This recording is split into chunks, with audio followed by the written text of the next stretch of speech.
Welcome to the Motherhood Alliance podcast, the podcast dedicated to empowering moms and families on their health and wellness journey. I'm Brittany Suttner. And I'm Andrea Rankus. Together, we're here to explore holistic approaches that go beyond conventional medicine. Each week, we dive into topics that matter most to you, everything from nutrition and mental health to alternative therapies and natural living. We'll bring you the expert interviews, insightful discussions, and practical tips to make motherhood a little easier and help your family thrive. Please keep in mind that this podcast is for informational and educational purposes only and is not intended to replace the advice, diagnosis, or treatment plans you have with your personal healthcare team. Please have a conversation with your trusted healthcare provider prior to making any changes or implementing any strategies or advice you learn from this podcast.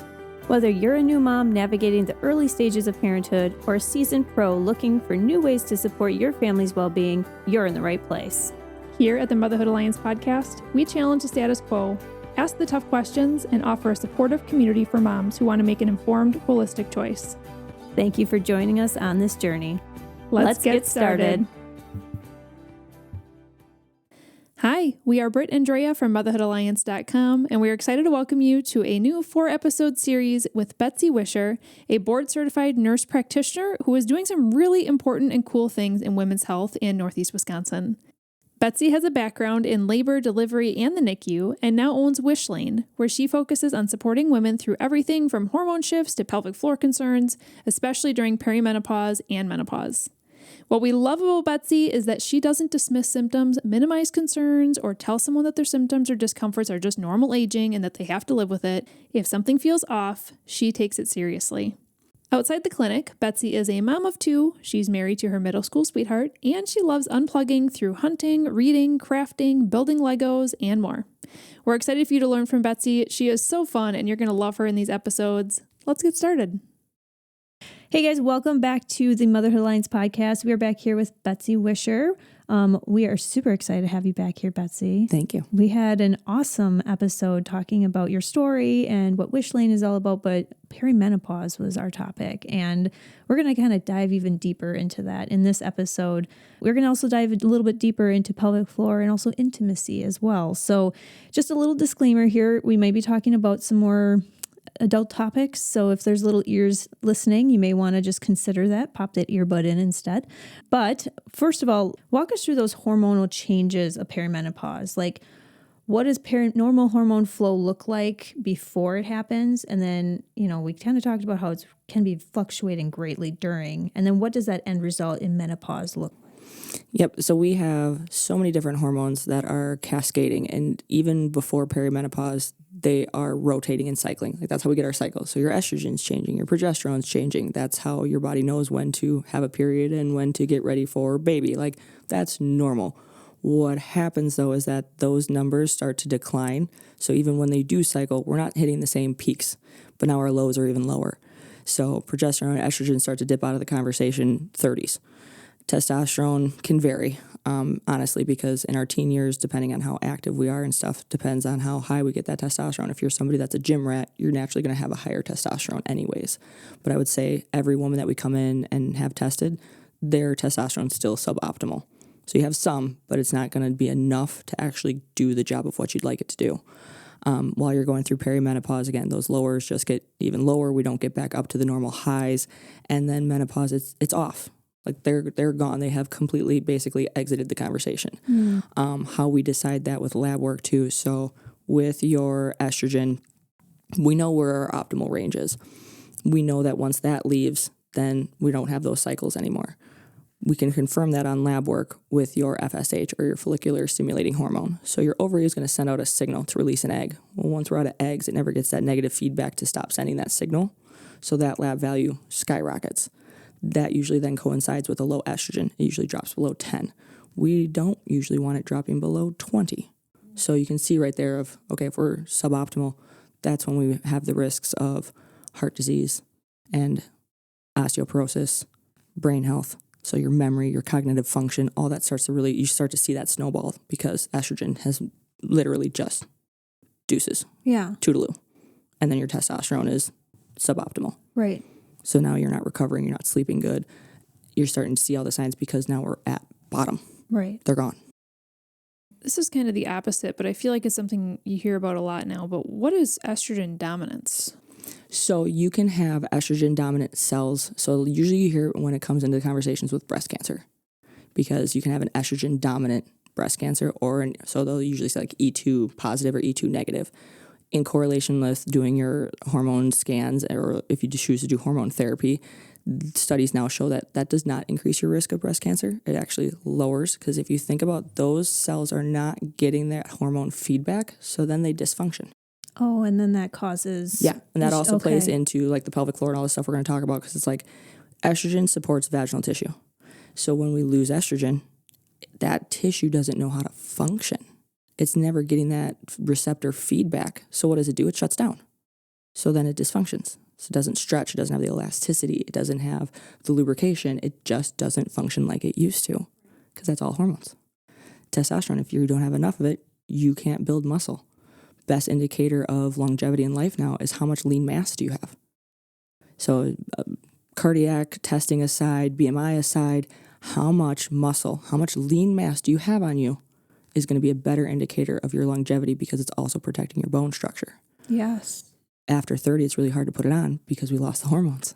Interesting. So you want to try to bulk up as much as possible, but we don't tell our 20-years that, because they don't know. Well, we don't talk about it. It's just really interesting thinking about that, because in your 20s, you just, you want to look good, right? And that's, with fitness wise, like this is why we should be promoting more strength training. Yes. Especially in our 20s, 30s and beyond, yes. all throughout life, we should be strength training, lifting heavy things and putting them down, right? Yes. Because like what you just said, it's so important. If I can get you to have more lean mass, you are protecting so many more of your cardiovascular structures, your bone density, and that's why then longevity, because I can perform at a top level because I've done the work ahead of time when I could bulk it up. But we don't talk about that. It's always like, HIIT classes or cardio. And it's like, those are great. Yeah. I'm not saying don't do them. But what we really got to be doing is the strength training, picking up heavy crap and putting it back down, not just the load of being a mom, like physically do the weights. And that doesn't, I think a lot of women are worried that they're going to bulk up too. And it's we are physically not able to do that unless you do it for years. Even if you do hormone therapy, still, the amount of protein and stuff that you have to eat, like it's a lot of work. Yes. So even if you're just doing a 30-minute walk and you throw on some weights, ankle weights, wrist weights, just put on some resistance. Moms, you got a busy life, throw on a weighted vest. Oh, yeah. Do your regular routine, just wearing a weighted vest. Mm-hmm. You're giving yourself some resistance. You're putting on some lean mass. That's protecting your heart health and bone health. I love the idea of doing two things at once, right? Because we are so busy. Exactly. I feel like a lot of us, and this is kind of going on a tangent too, I guess, but it's like one of those things where I feel like a lot of women want to do just like, we feel like we can only do, okay, now I got to do strength training. I got to do this. I got to do this. I got to do this. But if you can like incorporate these things together, yes, you can do laundry and put on a weighted vest and, and listen to a podcast at the same time and improve your mental, thought If you have little kids, guess what? They're your weights. Yeah. I know. You're picking them down, squat down. Just do proper body mechanics when you're doing those movements. And now you just got that into. Right. Not that you want to see your children as weights, but I did. They work. Yeah, exactly. Even last year, I just kind of needed a mix up in my workout routine. And so I was still doing some workouts, but I just felt like I needed more like mobility in my life. But I'm like, I don't want to lose the strength that I have either. So I started doing 50 push-ups a day, but it wouldn't be in a row. That was maybe something I could work up to. I would just set my watch alarm for 5 times a day and I would just get down and do 10 push-ups. And it's like, that didn't make me sweaty. It didn't take a 30-minute block in my time. Didn't have to change. Right. Mm-hmm. I was just like filling up the sink to wash dishes and I would just do 10 push-ups quick, stand back up, start washing dishes. And so, I don't know, I like the idea of being able to incorporate it easily into your life. If you break it down like that, it's so much more doable than pack a bag, go to the gym, do the workout, shower, come home. Like that takes a lot more time. Versus, okay, once an hour, set a timer on your phone that you do squats for a minute. Yeah. Doesn't matter how many, just do them for a minute. Once an hour. Well, and just think too, okay, now we're getting into it too. It's even if you're a desk job or if you sit or, whatever, if you're just not moving a lot, even doing 10 squats every hour or walking or doing jumping jacks or something, that's going to improve not just what we're talking about, lean mass, blood sugar regulation. Mm-hmm. We're talking way more benefits than what you even realize. Your circulation going, gets it pumped back up to your brain. Mm-hmm. Like if you're in a slump or you're tired, instead of being sedentary, do some squats. Yeah. Do jumping jacks, do whatever. Pelvic floor muscles. Ooh, bringing it back down. So tell us, why did you want to have an entire episode dedicated to hormones and pelvic floor health and intimacy changes? Is this something that you're seeing a lot in your office then? That's a symptom that a lot of people are struggling with, and we're just opening up the conversation. Tell us more about this. I see it so often, and we do women so dirty postpartum. And then that just stems into that pelvic floor like indefinitely. I 100% believe that every woman, I don't care if you're a C-section birth or vaginal birth, you should get physical therapy to learn how to re-engage that core, how to work that pelvic floor again, how to breathe properly. Agreed. Like, you don't think about those things. I didn't think about those things. Ended up going in for PT for some other injury, and the PT's like, you're still chest breathing.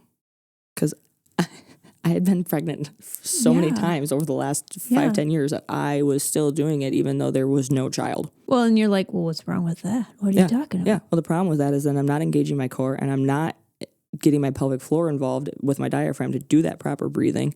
So those muscles get weaker. So then you don't use them, you lose them. Oh, I love that. I just love that you bring this up, because like Britt and I, we have that background too in postpartum fitness, and we worked really closely with PTs as well, and just like spreading the word that there are a lot of things that seem normal, but they are not. And that's just it. Like, talk about it. And it's not just expected. Like, oh, I had a baby, so now I cough, laugh, sneeze, and I pee. I can't go on a trampoline with my kids or go to the trampoline park with them. Like that. Oh, that's just the way it is.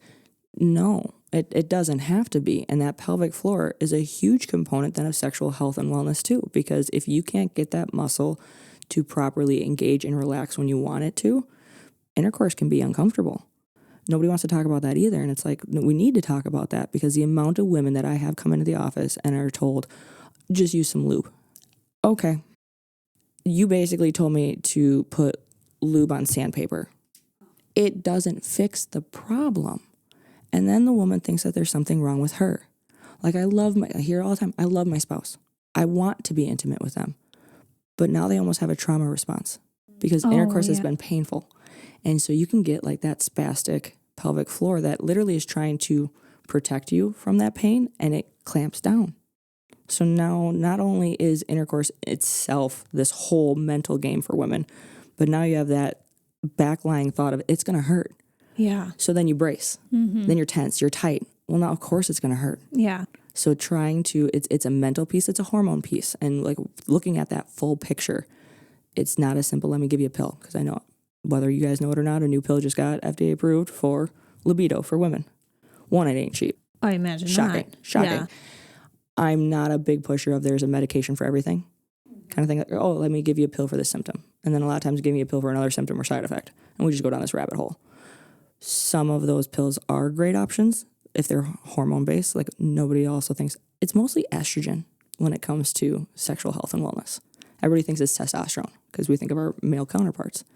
Testosterone plays a role, but a lot of it is estrogen, and then like oxytocin, that hormone that makes you bond with somebody and connect with somebody.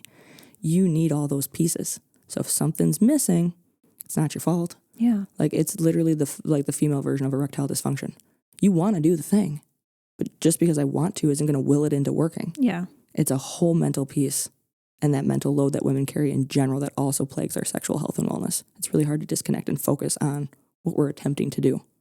This is such a hard, I have so many questions. Is so hard. Yeah. But I also love that you're bringing up that this can be something that's impacting women because they didn't have the proper care after having a baby. Yes. But then what you're saying is, though, even if you went through PT and you really had a good foundation of your core and your pelvic floor and you're able to relax and contract and you have just a really good foundation, but then you start going into perimenopause and these hormones start changing, you could start having these types of symptoms here too. Yes. So it is like this lifelong trajectory, the recovery we go through after postpartum, making sure we heal right, because I don't know how many times I will make it as uncomfortable as possible for guys in the delivery room when I'm giving those discharge instructions, because 6 weeks of nothing in the vagina, okay?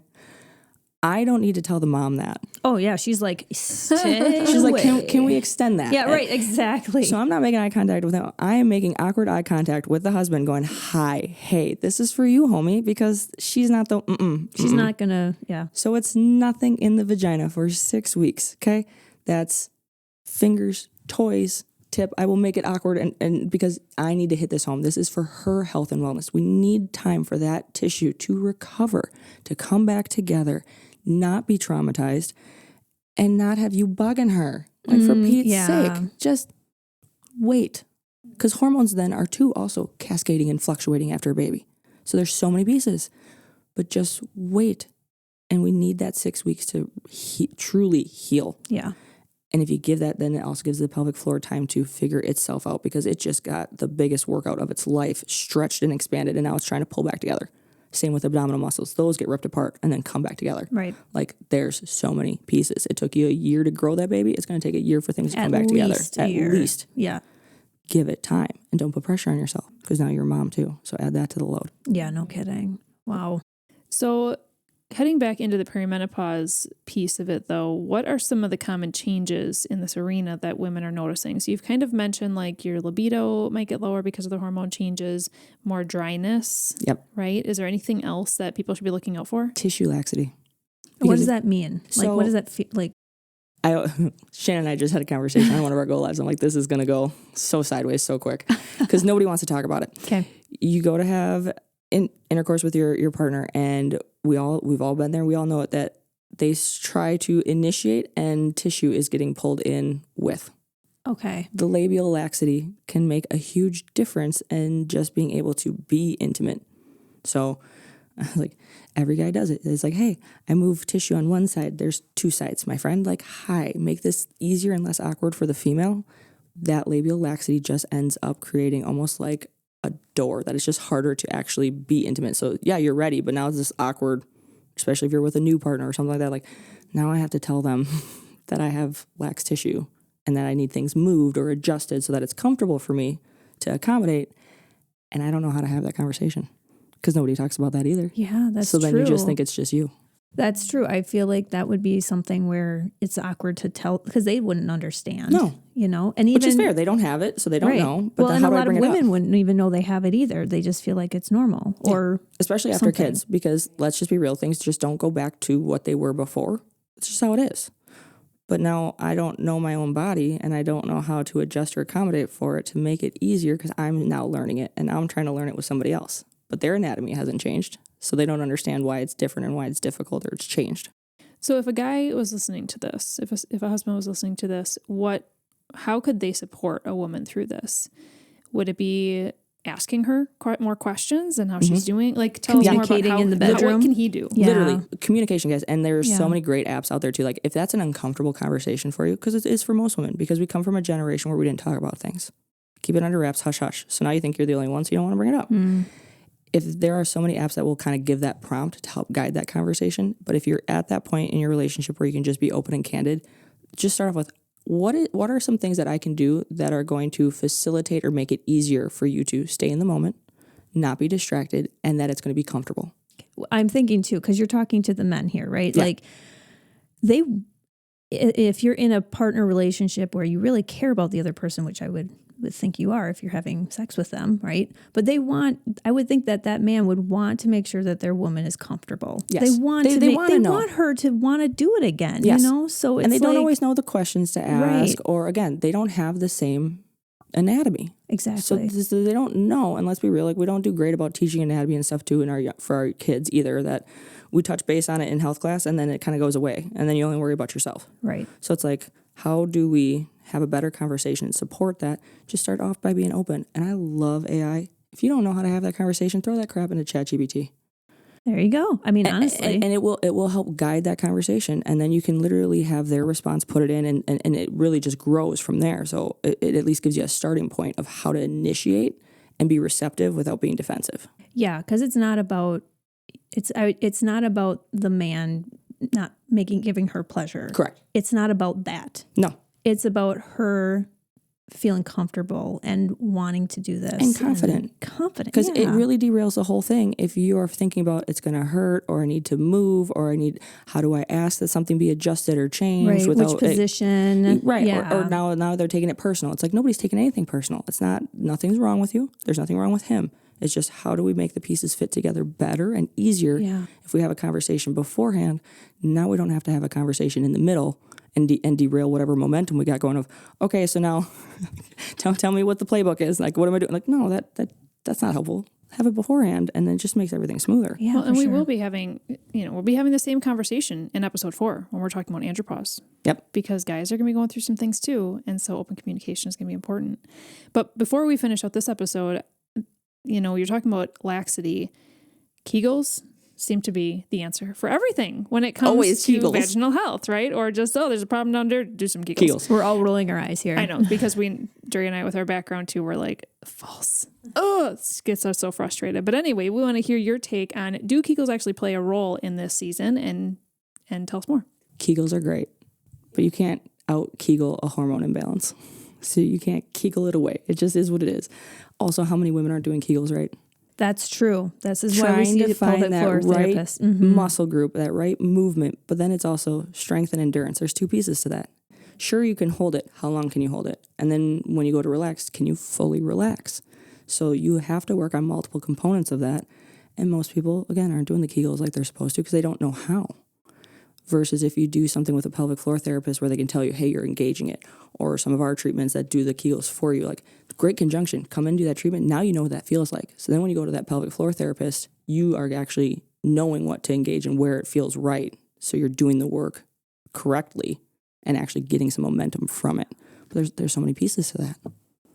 Sure, go ahead, keep doing your Kegels, but Right. I mean, and there's a time and place. Like seeing a pelvic floor therapist, they'll either tell you like, yes, do Kegels, and this is how you do it. This is why it's going to improve. And some will say you are way too tight up there or whatever, and these Kegels are not a good idea. Well, that comes back to that sexual Right. health and dysfunction of the PTSD of if you're clamping down, you might need dilators. Yeah. And that slow progression to get your pelvic floor to relax and not recognize it as trauma so that you can engage in intercourse that is comfortable and fulfilling without being painful and traumatic. Yeah. That's so good. But that's exactly what we're going to be talking about in the next episode, of some of the solutions Yes. for problems just like this. Yes. But before we close this one out, tell us, how can people find you on social media? Where are you at? So we are at WishLaneAesthetics.com, WishLane Aesthetics on Facebook or Instagram or TikTok, and you can DM us from any of those pages or text us at 920-512-8822. Okay, great. And we mentioned this in the last episode, but I'm going to mention it again. They do offer a free consult. So if you're sitting here feeling like you're suffering in silence, but you just want someone to talk to, give them a call, talk through your symptoms, and go from there. Let us help. Yeah. Yeah. All right, you guys, we are going to be coming back next episode, continuing this conversation. And then, like we've said multiple times, 4th episode is going to be about the guys. So we have some awesome ones coming up. If you enjoyed this episode, would you consider leaving a rating or review or sharing it directly with a friend who could benefit from the information? We know that you're a busy mom or caregiver, and our goal is to make your life easier by bringing tips and tricks directly from experts into your earbuds. By sharing this episode with someone you love, you can play a critical role in helping to make their life easier as well. We appreciate your time, and thank you for being a part of the Motherhood Alliance family.